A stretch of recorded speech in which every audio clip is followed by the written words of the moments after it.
And Harry's parents, Tim and Charlotte, join us now alongside family lawyer Radd Seiger. Welcome to all three of you. So just talk us through the events on Monday and what was planned, what you wanted to say.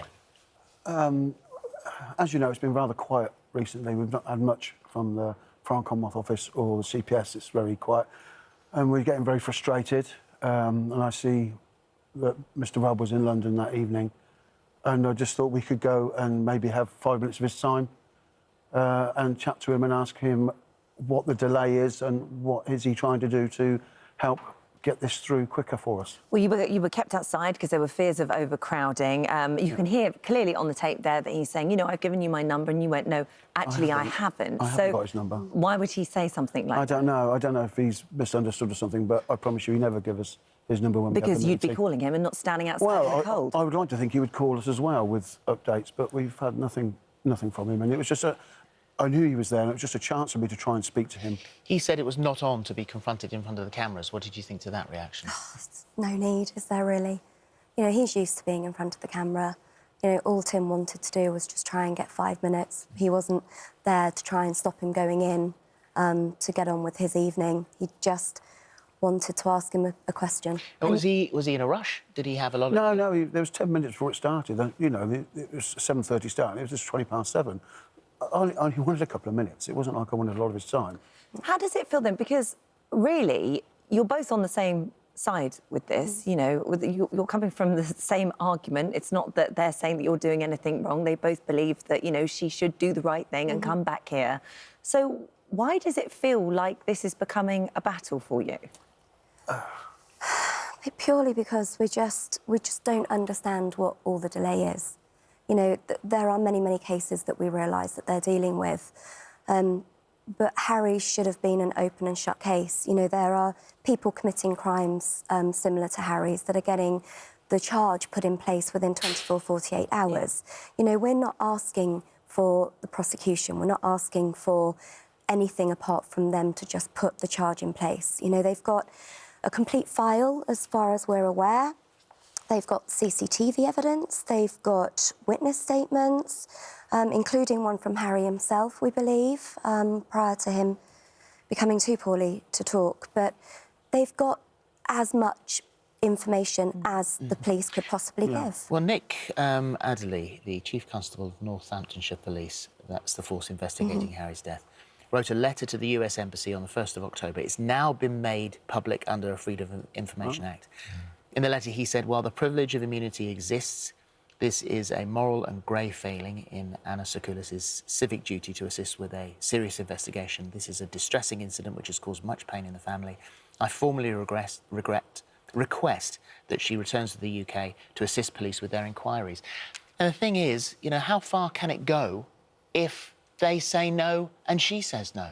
Look, Phil, ultimately we can only control what we can control, but I think the whole nation, and frankly millions of people around the world now understand that you cannot go to visit a country, take somebody's life, and then just flee. But isn't that what diplomatic immunity is all about? And Phil, we're starting legal proceedings at the High Court in London today.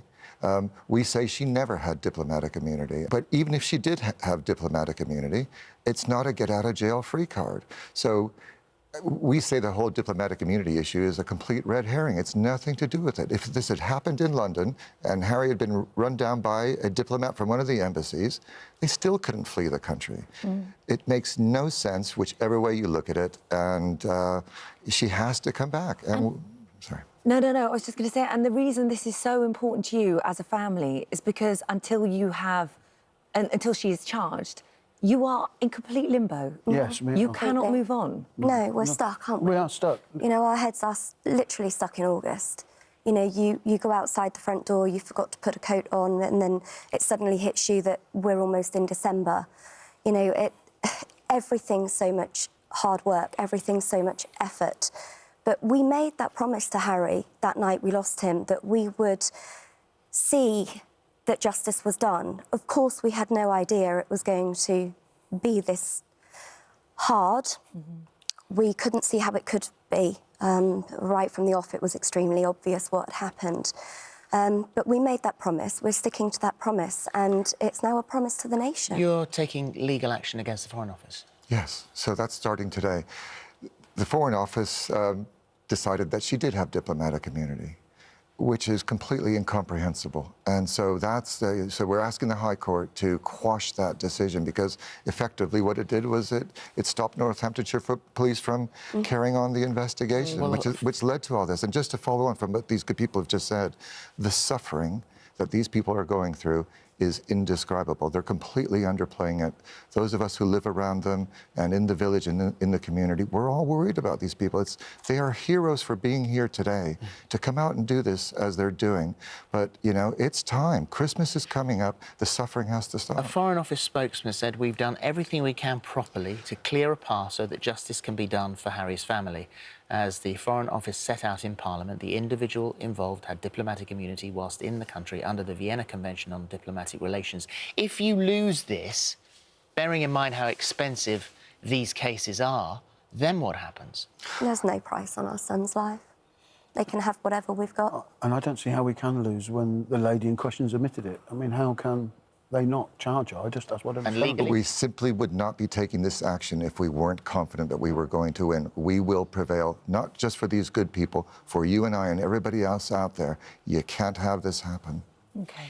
And for you guys, I mean, you say you're stuck in August. I mean, you do have a family. What are you going to do about Christmas? We're not. I don't think we're going to do much. No. We've got some little ones in the family, haven't we, on both sides? Yeah. We're going to have to do our best for them. Yeah. Niall and Harry loved Christmas, It's so their favourite time of year, yeah. Niall doesn't really know what he wants to do, if anything. Yeah. He was trying to talk about it the other day. He was trying to figure out when he should start doing some Christmas shopping for the family. Niall is Harry's. And then he went quiet, and we couldn't continue the conversation. Well, I'm so sorry. You know, I'm we sorry. don't know what we're going to do. No. It just seems completely unreal that we're almost there. Yeah. Well, you would hope that, as Dominic Raab said in that confrontation that we saw on Monday, I gave you my number. If his office would like to contact us today, then we'll pass your number on and he can give you a call. That'd be great, very yeah, much. please do. Thank you. Take care of yourselves, please. All right. Thank you. Thank you so again. much. Thank you. Thank you.